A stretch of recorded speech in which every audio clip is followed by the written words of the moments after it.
শুভ বিকেল সবাইকে। কেমন আছো সবাই? তো ফেসবুক খুললেই দেখতে পাচ্ছি আজকে জামাই ষষ্ঠী স্পেশাল নানান ধরনের খাওয়া দাওয়া। খুব মিস করছি অবশ্যই কলকাতাকে। তো কলকাতার খাবার কলকাতারই হয়, সেটা কোনো দেশ পারবে না, কোনো জায়গা পারবে না। ওইখানকার বিশেষ করে দই মিষ্টিগুলো খুব মিস করছি। আর যে কোনো ফ্রুটস, আম বলো, ওখানকার তো বিখ্যাত। বাইরে যতই থাকি না কেন, বাইরের খাবার যে কোনো ফ্রুট অতটাও টেস্টি না। এই যে যেমন ধরো আমগুলো, আজকে আমি ম্যাঙ্গো শেক বানিয়েছি, কিন্তু এখানকার আমগুলো বেশ সাইজে বড় বড় হলেও খেতে কিন্তু একদমই টেস্ট না, একটু টক টক। ভাত মুড়ি বা দুধ দিয়ে খাওয়ার মতো না, শুধুও খাওয়ার মতো না, শুধু ওই ম্যাঙ্গো শেক এইসব জুস বানিয়ে খাওয়ার মতোই আমগুলো। তো অবশ্যই কলকাতাকে খুব মিস করছি আজকের ডেটে। আর নানান ধরনের খাবারের আইটেম দেখছি। তো হাজব্যান্ডকে বললাম চলো আমরা একটু জামাই ষষ্ঠী স্পেশাল ম্যাঙ্গো শেক বানিয়ে ফেলি ঘরে। তো এই যে যা কথা তাই কাজ। তো খেতে কিন্তু ম্যাঙ্গো শেকটা বেশ টেস্টি হয়েছিল।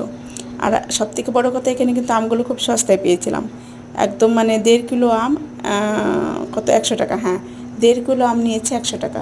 সুতরাং ম্যাঙ্গো শেক খাওয়ার জন্য কিন্তু বেশ সস্তায়। নাই খাওয়া যাক ভাত মুড়ি দিয়ে, কিন্তু শেক বা জুস খাওয়ার জন্য কিন্তু বেশ। আর আমরা যেহেতু জুস পছন্দ করি, আর এই গরমে যেহেতু জুস খেতেই হয় প্রতিদিন, তার জন্য আমার কিন্তু বেশ সুবিধেই হয়েছে। তো আমার ভিডিওটা তোমাদের কেমন লাগলো জানিও। বাই বাই, সবাই ভালো থেকো। See you.